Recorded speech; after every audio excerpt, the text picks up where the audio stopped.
Hello students, पिछले video lecture में हमने स्टार्ट किया था आईआर स्पेक्ट्रोस्कोपी और हमने किया था इंट्रोडक्शन आईआर स्पेक्ट्रोस्कोपी का। उसके बाद हमने यूनिट की थी आईआर स्पेक्ट्रोस्कोपी में कौन सी यूनिट यूज़ होती है। पार्ट किए थे आईआर स्पेक्ट्रोस्कोपी के, एक था नियर आईआर रीजन, एक ऑर्डिनरी आईआर रीजन और लास्ट था फार आईआर रीजन। उसके बाद हमने किया था molecular vibration in organic compound, जिसमें हमने स्ट्रेचिंग, बेंडिंग, इन प्लेन, आउट प्लेन, ये सब वाइब्रेशन किए थे। तो अब हम इस वीडियो लेक्चर में करेंगे calculation of vibrational frequencies and wave number, यानी हम वेव नंबर को या वाइब्रेशनल फ्रीक्वेंसीज़ को कैसे कैलकुलेट करेंगे। तो उसके लिए हम यूज़ करते हैं एक डेरिवेशन जो किसने दी थी, हुक्स लॉ ने। हुक्स लॉ के अकॉर्डिंग क्या है, nu is equal to 1/2 pi square root of k divide में m1 m2 डिवाइड में m1 प्लस m2। इसको हम ऐसे भी लिख सकते हैं 1/2 pi square root of k upon mu. Mu क्या है, यहाँ पे रिड्यूस मास है, और m1 m2 क्या है, यहाँ पे मास है एटम का इन ग्राम।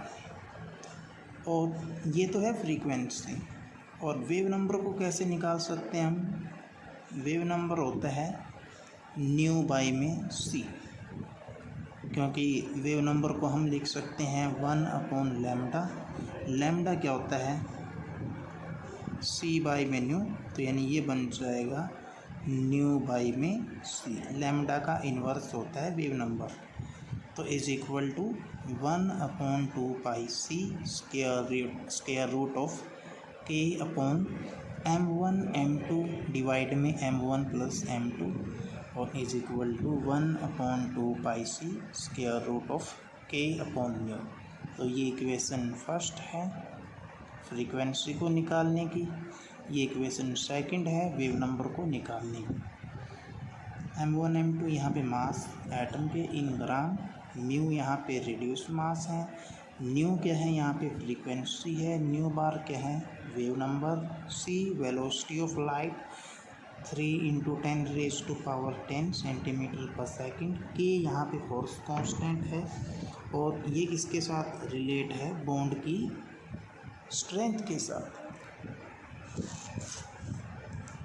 जैसे के की वैल्यू क्या है, के इज इक्वल टू 5, 10, 15 इंटू में 10⁻5 डाइन्स पर सेंटीमीटर, या 500, 1000, 1500 न्यूटन पर मीटर।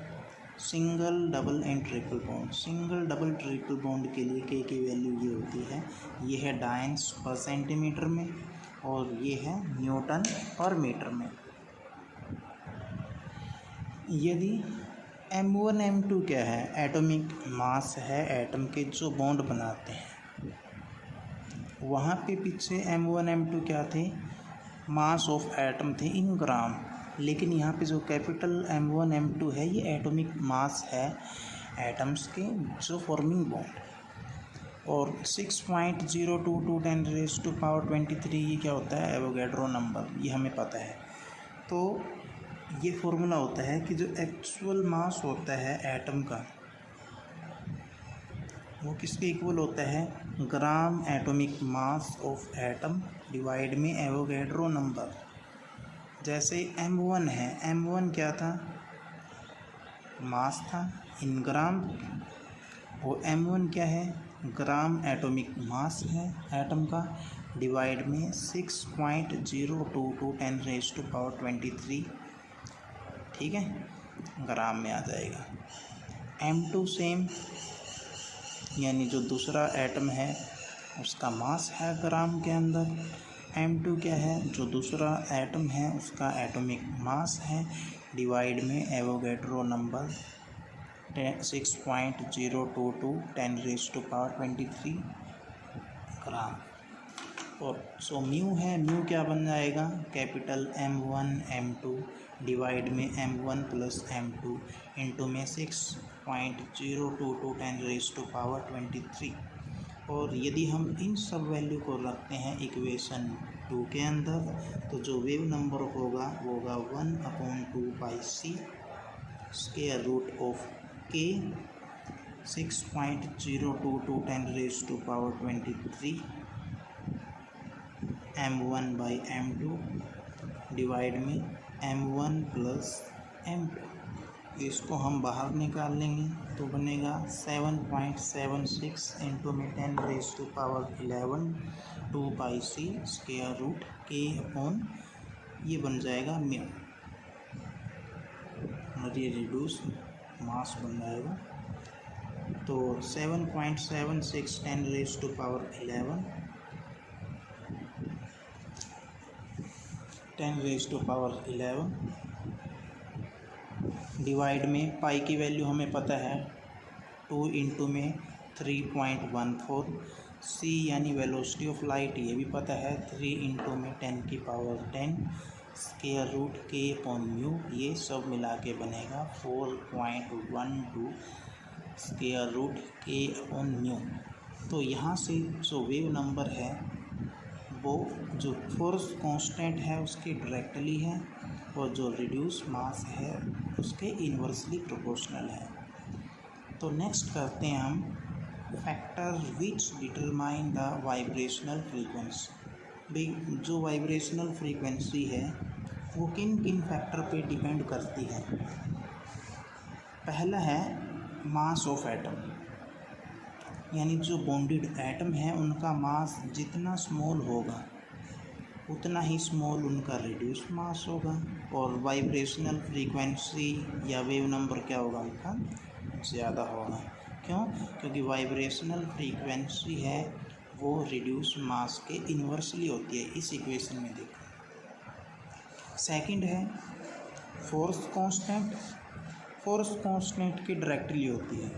तो फोर्स कांस्टेंट क्या होता है, ये हमें बताता है कि कोई भी बॉन्ड कितना स्ट्रॉन्ग है,